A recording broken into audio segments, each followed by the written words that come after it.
cukalel min jibine Fouta mawno Fouta janggo Fouta école coranique moderne to nen ɗon min tonde halwa hôpital digne de son nom woni nder Fouta ma dimension ɗi e capacité bibliothèque ngana ko bibliothèque international taw kala defte mo yiɗɗa e aduna affaire Cheikh Oumar affaire diine affaire histoire to nder halwani to résidence mo ganduɗa hoorema ko palais ma waɗe nder halwar to kala gonɗo halif Cheikh Oumar sa ari ɗum jalluma e résidence uji kono ferme toon kadi par ce que mi yiiɗi ko Cheikh Oumar hannde eɗen ñalaw mum cadara makko eɗen ñalaw mi yinti ko Cheikh Oumar eɗen ñalaw mum e ñalawma Cheikh Oumar fota koɗe jona hen goto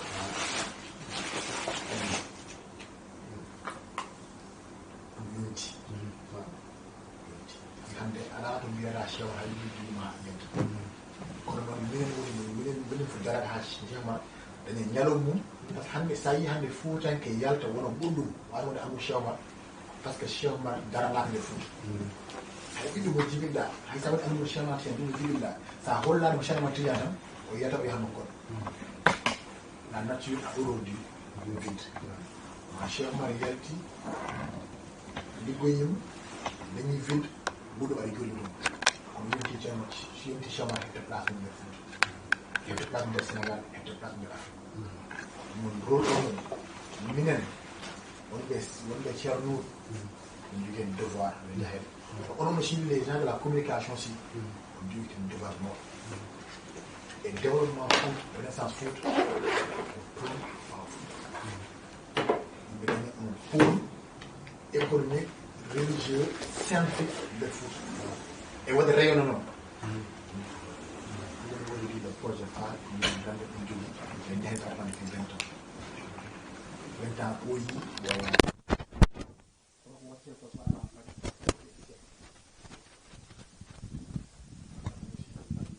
lancement mum ko mbaɗɗa o aɗa waɗi prêt pour accompagner Ceerno Nour accompagner rendo pour moi c'est très important et ça rendo no sohli ɗum kadi an roulement en tant que jeune parce que histoire sa windani ɗum tan waɗi ɗum trahir et tu as un devoir d'écrire l'histoire par histoire gonga ko so haalaka tan ko wona gonga haale te ko wona gonga ko heewi trop il est temps yimɓe jooɗo haala en jewta haala Cheikh Oumar ganda hono Cheikh Oumar arta place wono place makko ɗimaka toon ko yimɓe anda ɗo woni place mum par ce que place mo jooɗi o meeɗa immaɗo ɗon kono fo yimɓe ganda ko Cheikh Oumar ko ɗo jooɗi yimɓe barkinoro ɗum naftoro ɗum Fouta waɗa hen renaître woni o yiiti rende komin jahata ko sono taade a ari galle ma a tuti engagement pour ça minen kala komin mbatta min mbaɗma associé soit so histoire Cheikh Oumar no haale soit que no programme d'entraide no waɗe walla no projet so waɗe minen nodɗuma min jewtetma min kalanma mbaɗa expliqué ana aussi joue un rôle de communication peut être aussi hay anni aɗa wawi wonde min conseillé par ce que ko communication gonɗa saaha min wawi haalde hunde mi mbiyamin non sono haalde ni ɓuuri fewde par ce que haqqille yonata min komi ingénieur en télécommunication je suis pas expert en communication o ko professeur o ko transfert en cas quelqu'un de la communication et expertise on ɗon minen min cohli ɗum par ce que haala wonno haalirte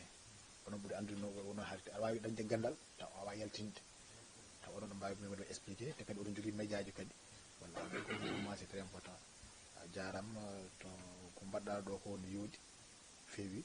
te kadi ko mbiɗa aɗa darani leñol Haalpulaar ko gonga tigui par ce que sa fuɗɗima wi aɗa darano leñol Haalpulaar a naati diina fuɗɗima gala Cheikh Oumar te kadi en part activité ma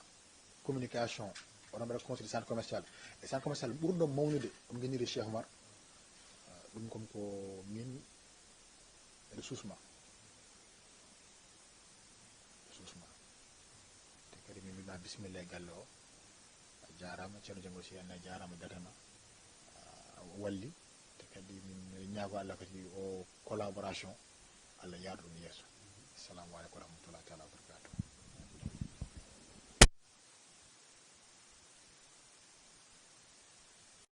neɗɗo wawa wonde leñol wawa wonde jikka leñol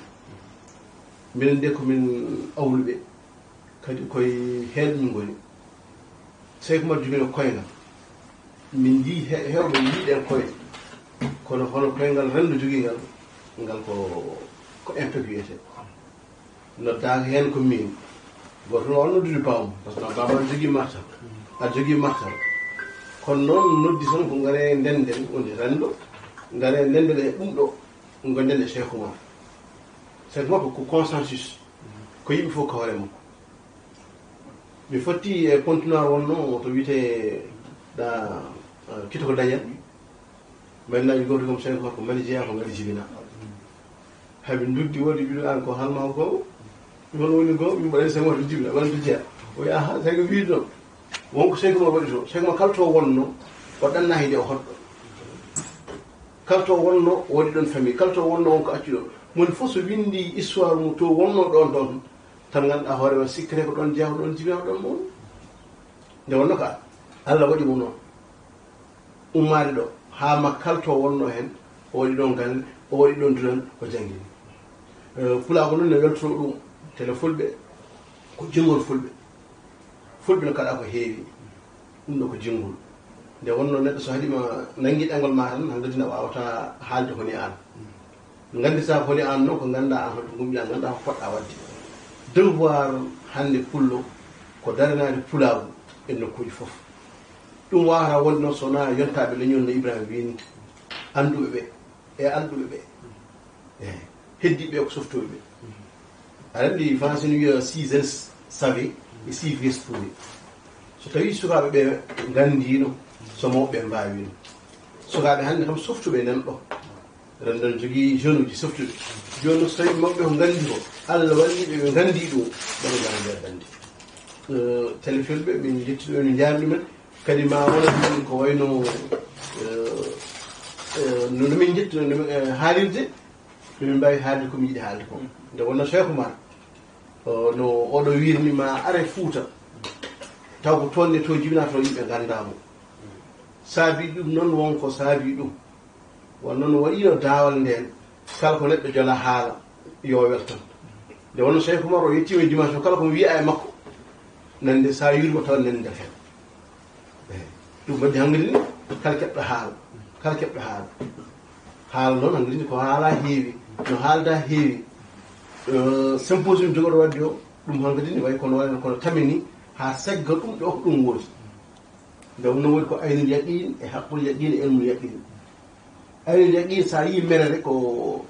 wiyete menere ko ɓinguel nangue sa soyri mi cikkata ko ndiyam kono sa yettima andu wona ndiyam deke noon min calmini min juurima kadi rendo nden caggal mum koye laawol wonno min gon settidiɓe laawol eyi kadi gonon yiɗɓe ñamam ɓeɗa ko wiyete hami arabi mbiyata hamim ko on jarama Seydi Diallo e Seydi Dieng yal yomma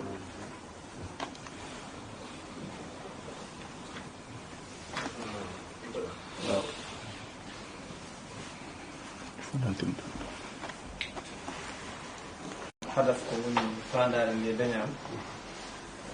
so arde e commune ji e gallem goto e galleji amen kadi kuccintema komin kuccinema ko jogade fandare nde ko ɗaɓɓireno ko wallillahi alhamdu dañam ala ko mbawɗen fawtude ɗo so wona tan ko jabde nde kadi e nande no mbiruɗani e kadi a yañima hen no feewi nde wonno Cheikh Oumar so haalama no mbiɗen joni foof en kalama junɓe fof kalama rendo fof haalama enen fof en beltima e ɗum ɗon kadi no juɓɓudi no jiɗɗen waɗirde ni ene gasa so Allah jaaɓi Allah newnat ɗum mbaɗiren no jiɗirɗen ni e toɗɗade ñalawma mo poɗɗo wonde mo ganduɗa tawi oɗon ñalawma ko juɓɓudi moon no jiɗirɗon waɗirde ni ko noon gaddirton kaala noon amen no jiɗirɗon waɗirde no wini yimɓe ɓe ganduɗa ene gona e disponible amen mbawen hen yewtidde caggal do jooɗade ene ɗowa yewtere nde tawi goto hen foof ene anda joguiɗo programme juɓɓudi galle o walla juɓɓudi rende Cheikh Oumar Ceerno Ibrahima e juɓɓe ene andi foof ne yaari taw on ne wawi arde e gawlo mo ganduɗa hoorema ko kañumne gawol Cheikh Oumar tan kadi kañumne ene anndi yaari ko Cheikh Oumar fawi noon koɓe toɓɓe ɗe jiɗɗon yewtude ko onon jogoto ko jiɗɗon wadde jokkodirane e amen so jokkodiri e amen ɗum waɗane nokku jaajƴo plateau jaajƴo tawi kadi no wiiri ni ene wona yimɓe woɗɓe tawi koye Skype taw ene mbawi jokkodirde e yimɓe tawi kadi ko toɓɓe ene toɗɗiɓe henne kañumen hoore mum koma kaala hen ɗum ene wawi wonde heddo kay ko ma haaloy holno no waɗirte fixé holno no ñalawma ƴefteteɗo e holno jooɗorte e holno so wiyama so lewru fof lawol gotol walla so lewru weɗe 15 jours fof ñalawma lawol gotol e ɓaade jarani heñade kala hen ko woni tawi kadi jomum ene wawi addude e ñalawma muɗum e programme mo jeeyo ɗum ɗo ko ɗum ɗo ardi waɗa hen joguiɗo sehilillaji ke mbaɗi ni kam joguiɗo ko golli ko wayni joguiɗo projet ji mbaɗi ni kam on kam ronkani ko haali kono hunde foof noon waɗata ko étape par étape jomumen so gudditi ɗum ɗo kam ko adi fof yo yimɓe gandu to jomumen payi yo gandu ko puɗɗi ko yo gandu to faya to ene moƴƴi kala projet mbaɗaɗo alay saago ɗum ado ha yimɓe ɓe nana e ko holko woni fandare nde ɗo Cheikh Oumar kam wona neɗɗo mbaɗeteɗo présenté yimɓe ala on kam hankadi on kam hoddi wadde présenté yimɓe kono ko juɓɓudi men enen ko ɗum fandare oɗo joom galle o Elhadji Malal Diallo ko ɗum tan woni fandare makko hay goto o ɗaccani nde pulago hay goto o ɗaccani pulago neɗɗo noon so tawi noddi fuɗɗorima pulago e diine te kadi fuɗɗori ko Cheikh Oumar haali hen haali Cheikh Oumar ko hunde fonde wonde ko hunde moƴƴere kadi ko ala pelowo jomum Cheikh Oumar ko mo ganduɗa ko enen foof jeeyi ɗum noon ko ɗum ɗon jeeyi ndeɗo fandare jeeyi kadi gargol ngol ɗo oɗo ñalawma kadi ardude e DG won Abdoulaye Ali Malal Diallo woni ko kuccodirɗe no ɗum ɗo tan woni hen fandare meɗen so tawi en jokkodiri ewa kadi en ƴeewi jokkodiri e makko kanko Abdoulaye Ali Malal e enen fof en jokkodiri ma en ƴeew no mbawɗen waɗirde tawi kadi wasa ɓoyde sen dañi kam waɗe finalisé ko foti waɗede hen no foti yuɓɓinirede ko foti rewde hen e ko foti rewnede he ko fof ganduɗa ɗum ɗo ene yowito ene yowito e yewtere nde foof juɓɓinen ɗum sen mbaɗi ɗum inchallah mawla ene wawi waɗede tawi kadi kono hannirte en ɗamini kadi ma ujunnaji yimɓe ganden sen mbaɗima million yimɓe ma tawti en hen sikki ala nde wonnon ko hunde nde ganduɗa ko fandare men goto fof enne sohla ɗum mo kala ene yiiɗi ko mum haale kono ɗum ɗo ko ene haale fof ko ɗo fuɗɗorte kala ko ene haale ko ɗo fuɗɗortoɗen en jiyani ko woni yesso men ko ɓuuri ɗum ɗo heddo noon so no ɓe kewi wiide ni so tawi wonko ɓuuri mawnude e ñiiwa gawlo ko ɓuuri mawnude ñiiwa e ladde sene woodi kam nda ko bañowo yiyani ndeke noon so tawi ɗum ene ƴeewe eɗen gandi ala ko ɓuuri ɗum ɗo ko ɗum ɗo tan woni koyɗe ɗe e ndiɗe e gardugol noon mo ganduɗa jinnaɗo makko o fof ummi koye muɗum kala ko waɗa ɗo ko jiiɗon ɗo henne miijoji moƴƴi kala ko wawi wonde aɗum ummi ko e miijo mum te wono en gandi kañum yiɗi tan ko rendidde ko neɗɗo rassemblé dendinowo yimɓe neɗɗo jiɗɗo ɓamtare neɗɗo jiɗɗo kadi diine o jiɗɗo renbo ko ɗum tan woni fandare muɗum koye ɗum dogata jamma e ñalawma ko ɗum woni goƴo mum ala ko woni goƴo mum so wona pulaw ndeke noon ɗum ɗo so tawi wayni minen hamin belti nifti kadi e baɗam no wiiri ne ceernuɗo en juurimoom ko gallam no woniri ko galle mo ganduɗa ko wona goo ami e galle wona ɗiɗi e ko nokkam ko hen garmi ko hen kadi jeeyami no jeeyirami ɗo e galle o ni toone kadi ko noon jeeyirami e galle o so ɗum ko fofowam mboɗo wawno arde ɗo mi deƴƴe mi wasa haalde haydara kono noon ko hunde nde ganduɗa alay saago tan ɓayde ko minen ndendi gueɗal ngal ko waɗete ko kadi ko oɗo ko minen ndendi ɗeɗo gueɗe fof batti ɗum koye juuɗam ko dogata koye juuɗam alay saago kadi ɗum ɗo so yonti so tawi wonino mi ala hen ma won ngakkande am min saabu ɗum ko gueɗal ngal ponmi jeeyi en jetti Allah noon no feewi e kadi en ngala nimsa e arde ɗo en ngala nimsa kadi e kadi en heɗade ko keɗɗen ko e tawde ɗo yimɓeɓe tawɗen ɗo ɓe ɗum noon jetti Allah subhanahu wa taala ñaguima Allah yo Allah yettin fandare nde woni hen fandare men hadaf men objectif uji men cuɓolni yo Allah yettinen hen sikalani hen kadi caɗele men yo Allah dandan en hen huncana en musibaji beyoji e windire so tawi ɗon ɗaɓe gona e jeeso meɗen no wayno jamnane e jeeso meɗen Allah ko woni e juuɗe Allah tadi nanide no tiiɗani en jetti foof noon en jettiɓe kamɓe foof goto fof ne jogui gueɗal ngal ganduɗa aɗa wawi wadde ne foti wadde participation mum e ɓamtare goto fof ne jogui hen gueɗal ɗum noon ɗum ɗo tan woni fandare nde ko ɗum woni kiiɗi Cheikh Oumar e ballodiren ɗum noon kadi ballodire no kikiɗe pulago beele mbawen yettinde fadare meɗen e jiɗɗen yettinde nde mi anda somi tawi déjà mi yettini walla somi yettinani allahuma salli ala sayyidina mouhamadin wa sallam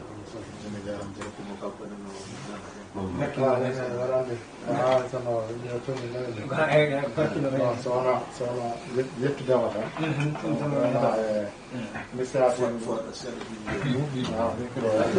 nani ko ɗum woni caɗele falaɗo kay sina inchallah sowona yettude Allah no fewi dano min juurimama no fewi seni tal donc initiative mo ƴettuɗenno hande so wiyama radio télévision fulɓe yawma Cheikh Oumar Foutiyou Tall ko tubakoɓe mbiyata dénominateur commun enen jogui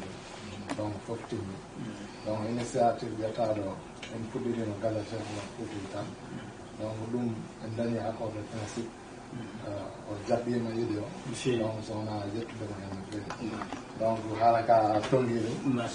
min gona noon haaliyankoɓe comme minen on est les hommes de l'ombre comme on a l'habitude de dire donc kamɓe gone écran o et tout kala saaha donc minen kam ko caggal dal min keewi donc vraiment min beltima no fewi heddi noon mise en œuvre o inchallah no mbiruɗani hakkude men e Ibrahima e kamɓe heddiɓe ma en ƴeew peeje no mbaɗi jom inchallah donc min beltima no fewi jarama seydi Tall wani makko noon ceerno oɗon ƴeewa ko watte ko pour min janta hen minen min mbiyata mono marhaban koye galle moon koko jeyɗo e Allah waɗi kadi on tawi ɗo jomumen oɗo Amadou Hady Amadou wiyete Hady Amadou koye mawɓe ren ɗo jeeya yo bibliothèque wona gawlago ko jangguinowo histoire Cheikh Oumar no ɗum welatamo ko ɗum o tawa jinnaɓe makko Ibrahima Bogoum ko intellectuel ko cadre gono ni ko jibinande Dakar Sénégal kono fasli tan ko pulago e halpular yagal donc no jiɓimi ɗon fof so Allah jaɓi ko noon wiide on bisimilla e galle moon bisimilla mo e koye moon ala ko min jiɗi sowona pulago eko mawnidta pulago eko ɓeydata pulago to min jiɗno Cheikh Oumar yo waɗe titode pulago ɗum tan woni hen ɗonnirtiɗa kala kono mawnina Cheikh Oumar e pulago minen ko ɗum woni komin jahata satuji mi haalata ɗemgal gongal mi yo mi haaldal ɗum de sino ko sagam ko pula tan exceptionnel heewi téléji ko ɗaɓɓi yomi arɗo ko waɗa interview kono mi jaɓani mi jaɓani wonno tawde ko télé fulɓe ɗum en pamirma ɗum eywa affaire pulago min ko ɗum tan woni ko fasni ko ɗum tan woni ko welatami ayi Cheikh Oumar omo jarni o ko wondemo pullo nde ɗo watte hoorema ko pullo ko ɗum ɓeydi susnude min ko hammi wawa wallude leñolam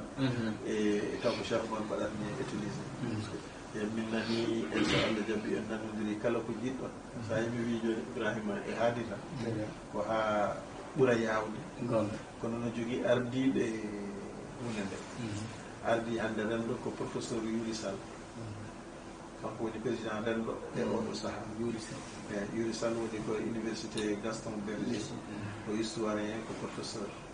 kanko ardi renndo Ibrahima e haadi ma jokkodira e makko jokkodira e moon bon sa kamɓe maɓe nganndu holno yarata e holno waɗirte kono ko ɓeɗo woni han kadi nde ndiye hakkude moon ko rewi hen ko secrétaire général Amadou Samba Diallo on woni ko Louga kañum woni secrétaire général fedde nde kamɓe woni mawɓe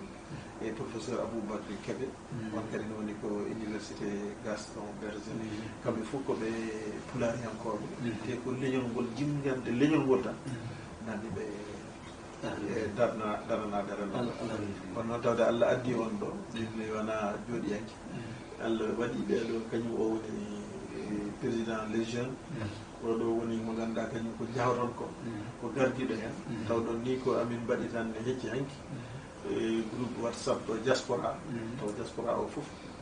wonno groupe aji ɗi han kadi nene waɗe hen kuule ko biyata kuule wiye oɗo an kalta tan ko histoire ko rendo fuɗɗi ko fuɗɗi gollude e ɗo rewi c'est important e jar rendo ko golluɗen e golle men e tourné ji men ko ɗum woni rôle makko e oya an kalta tan ko histoire Cheikh Oumar ala ɗo foof ko ɗum woni kalta oya wiya an kalta tan ko projet ji rendo jogui yimɓe wadde e ɗiɗo ñalɗi ko ɗum tan woni ko kalta oya an kalta tan ko affaire diine e jogiiɗo saggere mum e diine fof ko ɗum woni ko kalta e jogiiɗo fof noon ko message mo yiɗi tottude yimɓe ɓe no foti andude an jokkodire oya